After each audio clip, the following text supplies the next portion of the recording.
Okay, so today we're going to dive deep, really deep, into a pretty intense chapter of recent history. We're talking about the liberation tigers of Tamil Eelam, or the Tamil Tigers, as most people know them, and their role in the Sri Lankan Civil War. Yeah. That was a long and just incredibly destructive conflict. Yeah, it really was.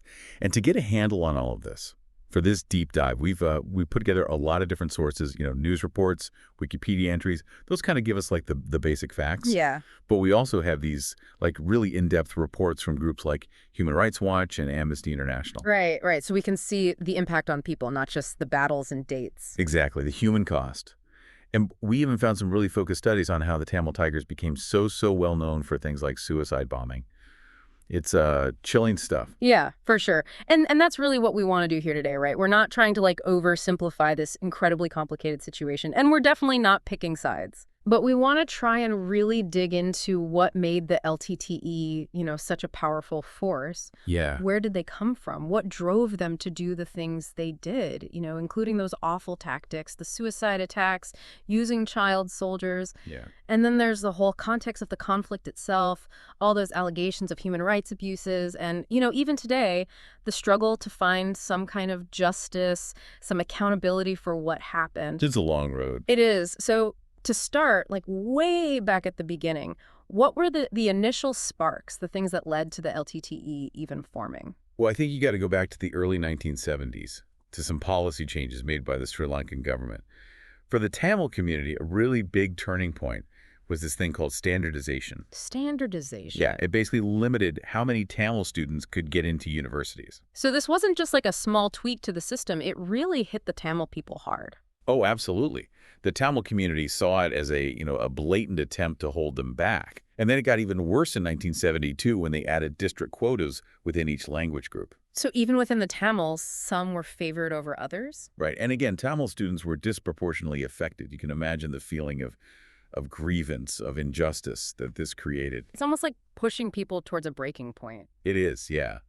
And from that frustration, we start to see the very first organized Tamil militant groups pop up, right? It's a direct response to feeling excluded and marginalized. Makes sense. So who were these early groups? What were they like? Well, there's this student, Satya Silan, who started the Tamil Manavar Paravai, which means Tamil Students League. Their whole purpose was to fight for fair access to universities for Tamil students. Okay, so they're organized, but are they already talking about violence, or is it still mostly protests and demands? It started with advocacy, but it quickly became the first real Tamil militant organization. They were really fueled by that deep anger over these educational policies. So it's not just about getting into school anymore, it's about something bigger. Right. It becomes about their place in society, Yeah. about their future. And what's important is, within this early movement, you have people who'd go on to become major figures in the LTTE. Oh, wow. So the seeds are being planted right here. Exactly. Guys like Panatharai Sivakamoran, K. Pathmanabha, and then, of course, there's this young guy from Belvedetharai, Velupillai Prabhakaran. Prabhakaran. So how did he go from being part of this student movement to basically the face of the LTTE? Prabhakaran is, well, there's no way around it. He is the central figure in Tamil nationalism and the whole LTTE story. Love him or hate him, you can't ignore him. A powerful personality. Huge, in a way. In 1973, he and another guy, Cherithan Balasingham, they break off from the Tamil Manavar Paravai and form the Tamil New Tigers, or TNT. TNT. Okay, so that's a pretty clear signal, isn't it? Like things are escalating. Oh, yeah. It's a definite shift towards a much more aggressive, violent approach. They weren't messing around anymore. And they weren't afraid to act. Their first big move was trying to bomb the mayor of Jaffna, Alfred Duraipa, right there at the Duraipa Stadium. Wow, going straight for a high-profile target. Absolutely. No hesitation. That first bombing didn't work. But then in July 1975, Prabhakaran personally assassinated Duraipa. Our sources say that a lot of Tamils saw Duraipa as a traitor. Why was that? Well, he was a member of the Sri Lanka Freedom Party, very closely tied to the government of Sirimavo Bandaranaike. And that was the government putting those policies in place. The ones that were seen as anti-Tamil. Right, so in their eyes, he's siding with the oppressor. Exactly. To Prabhakaran and his followers, Duraipa was betraying his own people. And that assassination was a major turning point. It sent a message. It did. It showed just how ruthless Prabhakaran could be, Yeah. and that the group was willing to use extreme violence, even targeted killings, to get what they wanted. And what exactly did they want? What was the LTTE's ultimate goal? Their big goal was to create an independent Tamil state, what they called Tamil Eelam, carved out of the north and east of Sri Lanka. A separate country, basically. Yep. They argued this was the only way to protect the Tamil people from what they saw as this constant oppression and discrimination by the Sinhalese majority government. They felt like they had no other choice. So in Prabhakaran's mind, armed struggle was the only answer. He's completely convinced that peaceful protests, negotiations, all that stuff, it had all failed. Tried it, didn't work. That was his view. Armed resistance was the only way to achieve self-determination for the Tamil people, in his eyes. There's even that story about Selipan's hunger strike in 1987. He starved himself to death protesting. A powerful statement. It was, but for Prabhakaran, it just proved that peaceful methods didn't get results. So where did Prabhakaran get his ideas from? Was he just driven by this anger, the sense of injustice? Well, there was definitely that anger, but he also drew a lot of inspiration from Indian nationalist figures, guys like Subhas Chandra Bose and Bhagat Singh, who were known for their more revolutionary activities, let's say. Interesting. So it's not just about Tamil nationalism, it's connected to a broader idea of revolution. Right, and he even talked about his goals as revolutionary socialism, Hmm. creating this kind of egalitarian society. So it's this mix of intense nationalism and these socialist ideals that were driving him and the movement. Fascinating. And it sounds like Prabhakaran had total control, right? Like what he said went. Yeah, there's no doubt about that. This guy, Dharmalingam Sithathan, a former Tamil guerrilla himself, he described Prabhakaran as the ultimate authority, the only one who could decide if they went to war or tried for peace. Wow, so much power in one person's hands. And that's what really defined the LTTE, Prabhakaran's complete control. He was totally dedicated to the cause of Tamil Eelam, and he ran the organization like, well, some people say like a dictator. Right, right. And it's that organization and their tactics, especially the use of suicide bombing, that we need to really understand. That's what they became infamous for. It is. They had these dedicated units, the Black Tigers, specifically for suicide missions. It's a dark part of their story, but it's crucial to understanding them. Absolutely. So who were these Black Tigers? Were they volunteers or were they forced into it? Well, the Black Tigers were considered the elite, the most committed fighters within the LTTE. So like special forces. Yeah. In a way, they lived and trained separately from everyone else, and they had these really strict rules, like carrying cyanide capsules. Cyanide capsules, what for? If they got caught, they were supposed to take the cyanide rather than be captured alive. Wow. It's almost like a cult of martyrdom, isn't it? It kind of was, yeah. And Prabhakaran, he was a master at cultivating this whole thing, inspiring this incredible devotion, some would say fanaticism, among the Black Tigers. Right. So they believed they were making this ultimate sacrifice. Absolutely. For their leader. Yeah. For the cause of Tamil Eelam. It was all very calculated. And it wasn't just, running in with a bomb and hoping for the best, was it? No, not at all. The Black Tigers developed these suicide suits, basically explosives strapped to their bodies. Yeah, we've seen those horrible images. And they were designed in a really specific, and I got to say, gruesome way to maximize the damage. Crush the torso, but leave the head and limbs more intact. For identification. Yeah. It's chilling, the level of planning, the attention to detail, even in death. And the fact that they used so many women, the Black Tigresses, that's something that really stands out. It does. Almost 30% of the Black Tigers were women. And tragically, the cultural norms, the fact that men often couldn't search women thoroughly, that actually made it easier for them to carry out attacks. I hadn't thought of that, how social customs could play into it like that. It's a horrible kind of irony, isn't it? It is. There's this thing called the bikini bomb, right? Yeah, there's basically a small explosive hidden under clothing. It's just awful. Our sources talk about this guy, S. Manoranjan, a newspaper editor. He gives a really disturbing insight into the LTTE's thinking. He does. He quotes their own military writings. They talk about dead weapons, and then they talk about Prabhakaran's discovery, which was the human bomb. So people become the weapon itself? That's the logic, yeah. It's dehumanizing. One quote that really sticks with me is, "A human being himself is a weapon. No need to carry him. He will walk and explode." It's hard to even process that. And Manoranjan also talks about the psychological pressure, right? Yeah, he argues that it wasn't always pure conviction that motivated these people. A lot of them probably felt trapped. Like they had no choice. Once you were chosen as a Black Tiger, the pressure, the shame of trying to back out, it was immense. You're already dead in a way. Yeah. And that's the message. You die for the leader, for the cause. Yeah. It's a really disturbing example of the kind of control and manipulation within the LTTE. And of course, the impact of these attacks was devastating. And I think we have to mention some of the high-profile assassinations they carried out using this tactic. It wasn't just random bombings. Oh, absolutely. The LTTE used suicide bombers to assassinate some very prominent figures, including the Indian Prime Minister Rajiv Gandhi in 1991, and then the Sri Lankan President Ranil Singh Premadasa in 1993. Huge, shocking events. They were.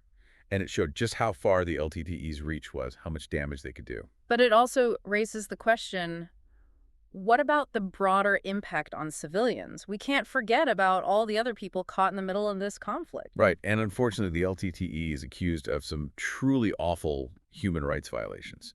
There were direct attacks on civilians, and then there's the whole issue of forced recruitment of children. Really horrific stuff. Yeah, that's one of the hardest things to grasp, I think, the use of child soldiers. It is. And the list of attacks on civilian targets, it's long and it's terrifying. There were massacres like the one in Anuradhapura, which the LTTE claimed was revenge for an earlier massacre of Tamils, but still, it's a horrific act. And then there's Aranthaloa, Kadankudi Mosque, Kabithagolo, the Dehuwala train bombing. It just goes on and on. So many lives lost, and for what? It's hard to fathom. And it wasn't just those specific events. Civilians were also killed in attacks on things like the central bank. So even when they weren't directly targeting people, there were still these horrific consequences. Exactly. The estimates vary, but our sources say somewhere between 3,700 and 4,100 civilians were killed in what are called terrorist acts attributed to the LTTE. That's a huge number, and it's just one piece of the overall civilian death toll from the entire war. Right, we can't lose sight of that bigger picture. It's all part of the tragedy. And then there's the whole issue of child soldiers. Organizations like Human Rights Watch have documented this in detail. It's just heartbreaking. The reports are really tough to read. They talk about the LTTE using threats and intimidation to force Tamil families to give up their children. So it's not just about recruiting, it's about coercion. It is, yeah. They'd kidnap kids from their homes at night or grab them on their way to school. And if families refused, they faced terrible consequences, violence, even detention. It's like they were terrorizing their own community. In a way, they were. They created this climate of fear where people felt powerless to resist. And the numbers are just staggering. UNICEF documented over 3,500 verified cases of child recruitment by the Tamil Tigers after the ceasefire in 2002. After the ceasefire. Yeah, and they say that's probably a huge underestimate of the real number. It's hard to even think about those kids going through that. What kind of training did they get? It was brutal. They were trained to use heavy weapons, bombs, landmines, and if they tried to escape, the punishment was severe. Often public beatings, just awful. It's hard to understand how any organization could do that to children, to their own people. Yeah. But it speaks to the level of control and the kind of ideology the LTTE had. It's almost like they lost sight of any humanity. It's a disturbing thought, isn't it? Yeah. But it makes you wonder, how did they manage to keep fighting for so long? Where did they get the weapons, the money, all the resources they needed? Right, because this wasn't a small-scale operation. They were a serious fighting force. They were. They were always trying to get weapons through any means they could. Our sources mention this one incident in March 2009. A ship called the Princess Iswari tried to bring in a big shipment of arms. And what happened? Did they succeed? No, they ended up dumping the weapons at sea because of naval blockades. So they were under pressure, but still trying to get armed. And they weren't just relying on smuggling. There were claims that they got support from other countries, too. Really? Like who? Well, both the U.S. Senate Committee on Foreign Relations and the Jimma Times, they claimed that Eritrea was giving military aid to the LTTE during those peace talks back in 2002-2003. So even while negotiating, they were allegedly getting armed. That's what some people claim, yeah. And there were even allegations that Erik Solheim, the Norwegian guy who was mediating those talks, was somehow involved in facilitating it all. Wow. That's a whole other layer to this story. It is, and it's controversial. Not everyone agrees with those claims. Hmm. But it does show how hard the LTTE was working to make international connections, to get support for their cause. And they weren't just looking for support in far-off countries. They were trying to buy weapons right here in the West, too. Oh, yeah. In 2013, a bunch of people were convicted in Brooklyn for trying to buy some serious firepower for the LTTE. The FBI caught them in a sting operation. So they were still active even that late in the game. They were persistent. And, it's no surprise that 33 countries currently list the LTTE as a terrorist organization. Yeah, they had a reputation. Their methods were widely condemned. But all of this, the smuggling, the foreign connections, it shows how they managed to survive for so long. They were resourceful and determined. It's impressive in a way, but also really scary. But internally, it sounds like they ruled with an iron fist, right? No dissent allowed. Yeah, that's a key part of understanding the LTTE. The University Teachers for Human Rights in Jaffna, they argue that the LTTE used a combination of terror and this very narrow, intense nationalism to silence anyone who disagreed with them. So it was like a cult of personality around Prabhakar? In some ways, yeah. And it wasn't just about keeping people quiet. It was about controlling what they thought. They didn't want people even questioning their actions So a total control of information? and perception. But was it all just fear? Some people argue that there are other factors at play, too. Okay, interesting. What were those other factors? Well, this guy, Jahan Pereira, from the National Peace Council of Sri Lanka, he said that while fear was definitely there, a lot of people in Jaffna also accepted the LTTE's power. Like they were the best chance for the Tamils. That was the thinking, yeah. They figured the LTTE was the only group strong enough to maybe force some kind of negotiated settlement. So it's like a combination of fear and maybe even a little bit of hope. Right. It's complex. Maybe some people saw no other option, or maybe they genuinely believed in the cause. But there was definitely a sense that the LTTE was in control. And they weren't afraid to use that control, even against their own people. That expulsion of Muslims from the northern province in 1990, that's just awful. Oh, absolutely. That was a brutal act. Around 72,000 Muslim civilians were forced out, with almost no warning. They had to leave their homes, everything they owned. It's ethnic cleansing, plain and simple. It was. And it shows how the LTTE's vision for Tamil Eelam was very exclusionary. It's like they were replicating the very things they were fighting against. That's a good point. And then there are the allegations that the LTTE was killing Tamils who disagreed with them. Wow, so it wasn't just about targeting the enemy, it was about crushing any dissent within their own community. That's what some people claim.